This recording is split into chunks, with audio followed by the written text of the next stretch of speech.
Shout out to our sponsor, Movement Watches. Get multiple watches in one with bands you can switch out for a whole new look. Because who needs to buy a whole new watch for every occasion? Not you.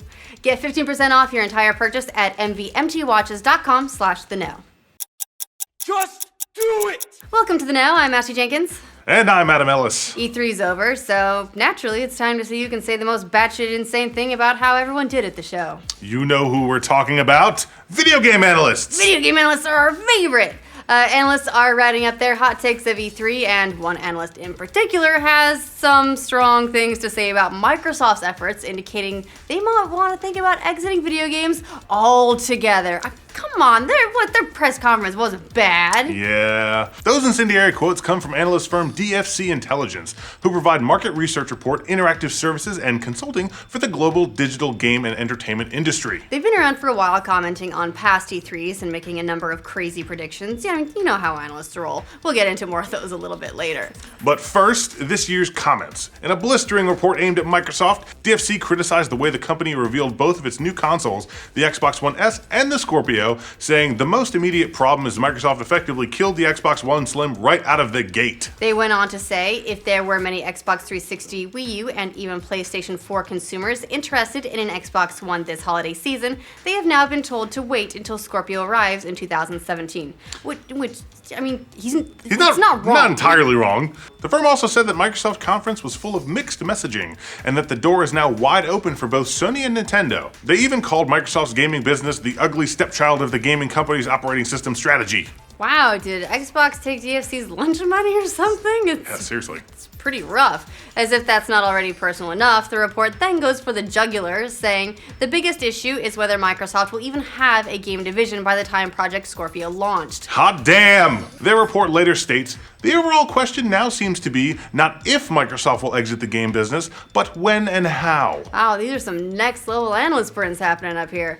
As proof that Microsoft is already devaluing their gaming division, DFC cites the fact that Microsoft announced the $26 billion acquisition of LinkedIn at the exact same time as their Xbox press conference. While the not-so-healthy state of Microsoft's Xbox division has been both covered and speculated on quite extensively here and everywhere else, predicting that it'll be gone by the end of 2017 is a pretty audacious claim. If you're wondering who the hell these DFC guys even are and why they'd make these claims, well, here's some of the other stuff they've said over the last few years, and some of it might surprise you.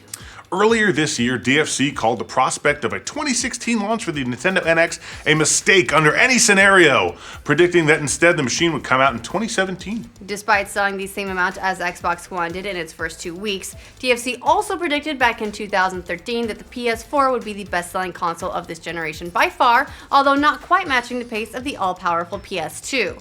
So while they might have been right about the PS4 beating Xbox, they were a little off about whether or not it would catch up to PS2. By all accounts, it's outpacing its predecessor. So take that! But to be fair, that's been kind of a surprise for everyone. Yeah, DFC also called out Xbox's market strategy all the way back in 2013, calling it deeply flawed, and even predicted the PS3 as the early third-place finisher last generation early on in 2006. That ended up being true early on, but by the time it was all said and done, the two consoles ended up neck and neck. So, I mean, they have some stuff right-ish. Yeah.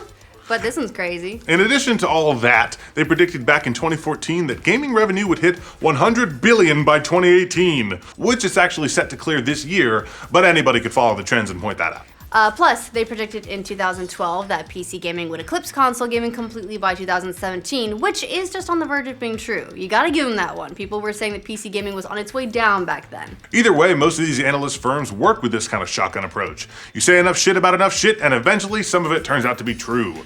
But it is worth noting that these guys haven't been totally off their rocker about some of this stuff in the past. Right, so this sounds like it's crazy and out there, but they have made some unlikely predictions in the past that have come true. This one, not buying it, because despite all of that, this kind of rumor about Microsoft selling off its Xbox business and watching its gaming division go the way of the buffalo isn't really anything new for the company. Also, I mean, it can go the way of the buffalo if it wants, because apparently they're doing great these days. They dealt with the same thing a couple years back when CEO Satya Nadella took charge of the company and was pestered with rumors about spinning off Xbox to other investors. He refuted those at the time, saying that he had no plans to do anything of the sort. But to be fair, they do find themselves in slightly different straits this time around. Over the last few months in particular, there have been reports about conflicting priorities within the Xbox division, of awful PC exclusive sales, plus first-party software doing less than a half of what Microsoft anticipated.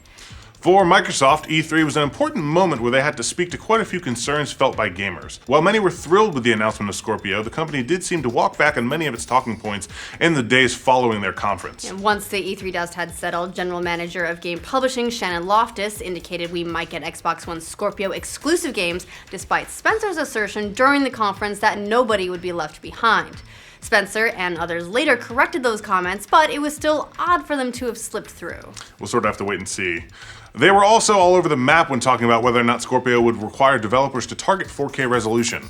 And after talking about Xbox Anywhere and how gamers will be able to use Windows 10 to integrate PC and console play, we learned that a few titles like Halo Wars 2 wouldn't support cross-platform play. But despite all that, and this report from DFC, it's kind of hard to imagine Microsoft giving up on Xbox completely, which is clearly so critical to the entire Windows 10 platform. Whether or not they'll be able to pull it together for gamers remains to be seen, but it's still a big selling point for the company if they can get it right. I mean, Xbox is like the cool little brother to like all the dorky older brothers that are successful lawyers and stuff, but nobody likes them very much, whereas like Xbox is pretty cool even if he's maybe a stoner. That's what I think. Yeah. Considering how much Windows 10 was a part of their Xbox conference, we can't see those priorities shifting anytime soon. But keep on keeping on, you crazy analysts. Analysts? Analysts? No, they're analysts. Analysts. You certainly give us interesting stuff to talk about. What do you guys think of GSC's savage takedown of Microsoft and whether or not they'll actually exit the gaming business next year? Let us know in the comments. For future batshit predictions from analysts and analysts, like this video and subscribe to The Know. Thanks to Movement Watches for sponsoring this update. Movement watches are made with versatility in mind because you don't want to buy a new watch for every occasion.